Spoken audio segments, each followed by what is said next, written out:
পুঁটিরাম মোদকের দোকানের 12 নম্বর মির্জাপুর স্ট্রিট ত্রিতলে শ্রী শ্রী ঠাকুর দেহ রক্ষা করিলে আমরা অনেকে প্রায় অর্ধঘণ্টা কাল মৃতবৎ পড়িয়া রহিলাম, যেন আমাদের জীবনদীপ হঠাৎ নির্বাপিত হইয়া গেল।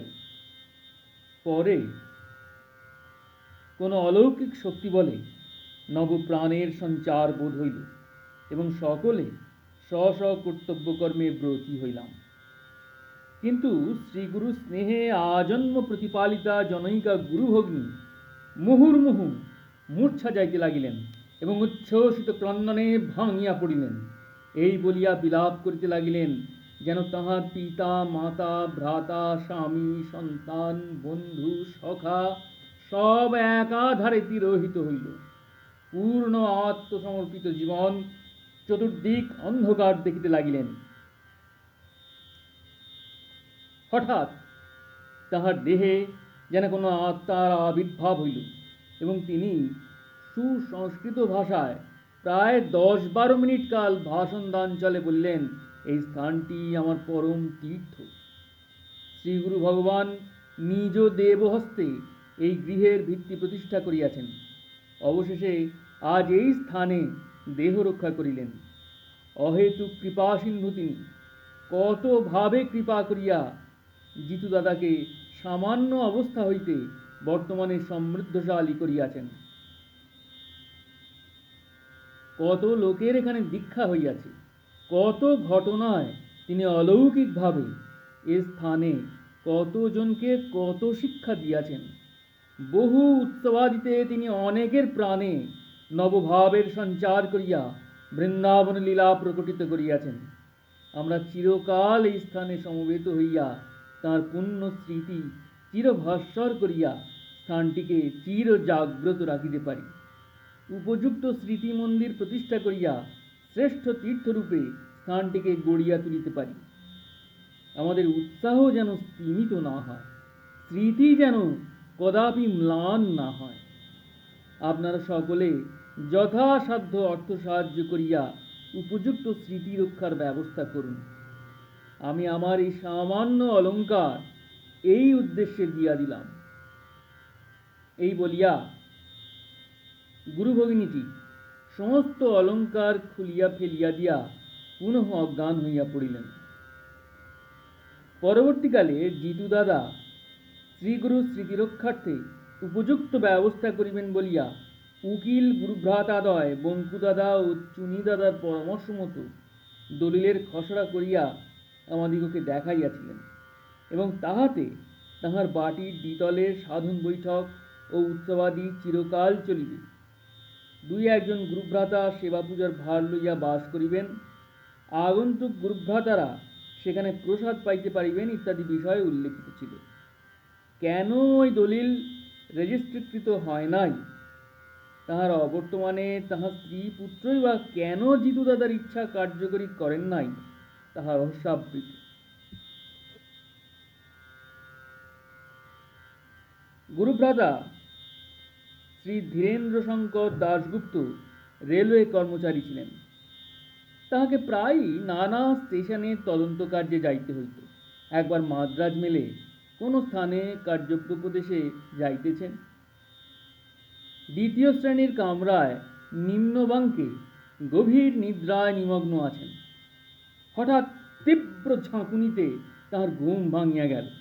উঠিবার চেষ্টা করিতে গিয়া লক্ষ্য করিলেন যে তিনি বাঙ্কের নিচে পড়িয়া আছেন এবং উপরের বাঙ্কটি ভাঙিয়া পড়িয়া নিম্ন বাঙ্কের উপর আড়াআড়িভাবে আটকাইয়া তাহার দেহকে অলৌকিকভাবে রক্ষা করিতেছে। উপরে 2-3 জন ইউরোপীয় ভদ্রলোকের রক্তাক্ত কলেবর মৃতবৎ শায়িত এবং তাহাদের দেহ নিঃসৃত রক্তধারা তাহার পোশাকাদি সিক্ত করিতেছে। ভয়াবহ দুর্ঘটনায় বহু লোকের কাতর আর্তনাদ শুনিতে শুনিতে তিনিও সংজ্ঞাশূন্য হইলেন। জ্ঞান ফিরিলে পিপাসায় কাতর হইয়া তিনি সাহায্য ভিক্ষার জন্য চিৎকার করিতে উদ্যত হইলে শ্রী শ্রী ঠাকুর তাহার মুখে শ্রীহস্ত দিয়া চাপিয়া নিষেধ করিলেন। ধীরেন দাদা উপলব্ধি করিলেন যেন শ্রীগুরু তাহাকে কোলে করিয়া বসিয়া আছেন এবং তিনি নিরাপদ আশ্রয়ে আরামে ঘুমাইতেছেন। অনেকক্ষণ পর উদ্ধারকারী দল আসিয়া খোঁজ খবর করিতেছে দেখিয়া তিনি বলিলেন, আমি ভালোই আছি, আমার দেহে কোনো আঘাত লাগে না, অপরের রক্তে আমি স্নাত। ডাক্তার আসিয়া তাহাকে পরীক্ষা করিয়া প্রাথমিক চিকিৎসার পর ছাড়িয়া দিল এবং তিনি অক্ষত দেহে শ্রীগুরুর অসীম কৃপা স্মরণ করিতে করিতে গৃহে ফিরিলেন। 1328 সাল।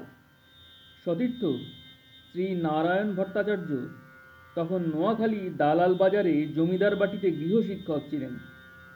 পশ্চিমে নানা স্থানে ঘুরিয়া নানা সমাজে মিশিয়া কতকটা সাহেবিয়ানা ভাবেই চলিতেন।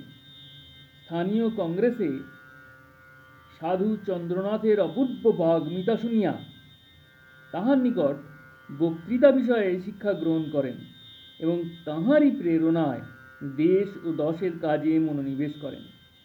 সেখানে গুরুভ্রাতা শ্রী মনমোহন পণ্ডিত জমিদারি সেরেস্তায় কাজ করিতেন। তিনি অতি নিষ্ঠাবান ক্রিয়াশীল ব্রাহ্মণ ছিলেন। তাহার অমায়িক ব্যবহার, সাত্ত্বিক প্রকৃতি, নিত্য হোম পূজা পাঠ ইত্যাদি লক্ষ্য করিয়া নারায়ণ দাদা ক্রমশ তাহার প্রতি আকৃষ্ট হইতে থাকেন। একদিন প্রত্যুষে পণ্ডিতজি নিজ নিত্যক্রিয়ায় ব্যাপৃত আছেন, এমন সময় নারায়ণ দাদা উপস্থিত হইয়া অবাক বিস্ময়ে বহুক্ষণ তাহার দিকে তাকাইয়া থাকেন এবং তাহার চেহারার বর্ণনা করিয়া যাহা বলেন তাহাতে প্রতীতি হইল যে তিনি মনমোহন দাদার মধ্যে শ্রীগুরুকেই দর্শন করিয়াছেন।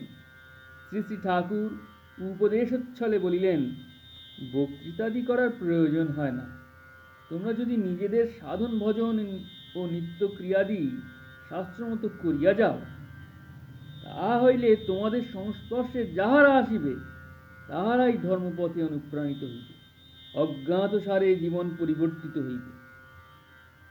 ঘনিষ্ঠতা ক্রমশ বর্ধিত হতে থাকে এবং নারায়ণ দাদা তাহার নিকট হইতে শ্রী শ্রী সদ্গুরু সঙ্গ গ্রন্থাদি লইয়া পাঠ করিয়া স্বপ্নের মধ্যে নানা দর্শনাদি ও উপদেশ লাভ করিয়া শ্রীগুরুর সাক্ষাৎ দর্শন লাভের জন্য ব্যাকুল হইয়া উঠেন। মাঘ মাসে কলিকাতা আসিয়া সুকিয়া স্ট্রিটের বাসায় শ্রী শ্রী ঠাকুরের কৃপা লাভ করিয়া ধন্য হন।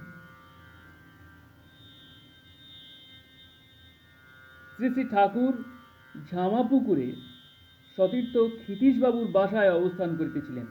শরীর কালা জ্বরে শীর্ণ ও কাতর। ডাক্তারদের পরামর্শ মতো কিছুকালের জন্য পদ্মা নদীতে নৌকাবাসের ব্যবস্থা হইয়াছে। ডাক্তার হরিশ সেন ও গুরু ভাই ভগ্নী অনেকে সঙ্গে যাইবার জন্য সমবেত হইয়াছেন। গুরুভ্রাতা বীরেশ্বর শেঠও সস্ত্রীক আসিয়া হাজির।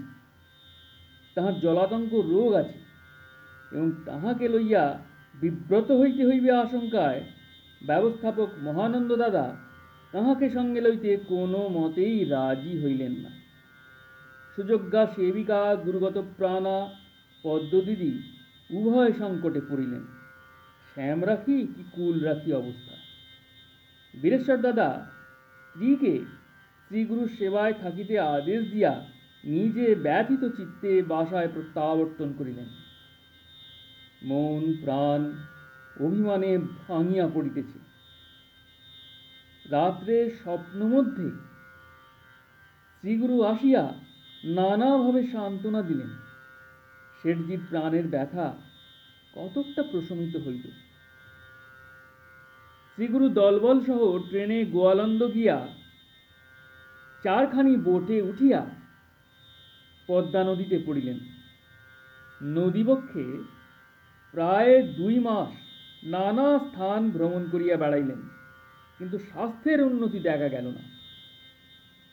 পূর্ববঙ্গের ভীষণ ঝড় বৃষ্টি, দুর্ধর্ষ চোর ডাকাত, 2 জনের কঠিন বসন্ত রোগ, 1 জনের কলেরা প্রভৃতি ঘটনায় নানা অভিজ্ঞতা অর্জিত হইল এবং প্রত্যেক ঘটনায় শ্রীগুরুর অলৌকিক প্রভাবে বা ব্যবস্থায় সহজে বিপন্মুক্ত হইয়া সকলে মুগ্ধ হইলেন।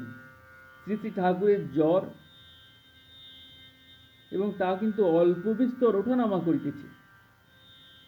এদিকে 12 বৎসর পর বুদ্ধ অষ্টমী যোগের সমাবেশ হইল, এবং লাঙ্গলবন তীর্থে স্নানের জন্য সহস্র সহস্র ধর্মার্থীর সমাগম হইতে লাগিল। শেঠজির প্রাণও অলৌকিকভাবে শ্রীগুরুচরণে আকৃষ্ট হইল, এবং তিনি রওনা হইয়া ঠিক স্নানের সময় ঘাটে উপস্থিত হইলেন। ডাক্তারের নিষেধ সত্ত্বেও শ্রীগুরু জ্বর গায়ে স্নান করিলেন, এবং শেঠজিকে সস্নেহে বক্ষে ধারণ করিয়া স্কন্ধে দেবহস্ত স্থাপন করিয়া নিজের সঙ্গে সঙ্গে নদীতে ডুব দেওয়াইলেন। বিক্ষুব্ধ চিত্ত শান্ত হইল, এবং শেঠজি সঙ্গে করিয়া যে সকল ফল ও মিষ্টি আনিয়াছিলেন তদ্বারা সকলকে পরমানন্দে আপ্যায়িত করিলেন। স্নানের পর হইতেই শ্রী শ্রী ঠাকুর সুস্থ বোধ করিতে লাগিলেন, এবং দিন কয়েক পরেই কলিকাতায় ফিরিলেন। बोलिए सद्गुरु भगवान की जय। दयाल गोसाई जीव की जय।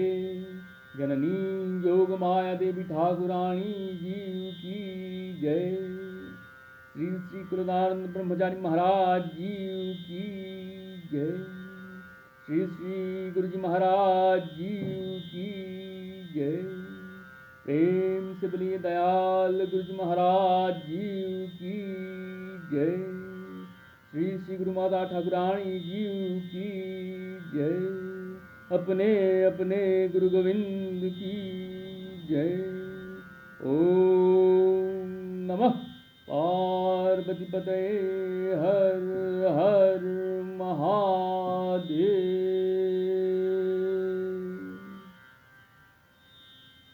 प्रणाम।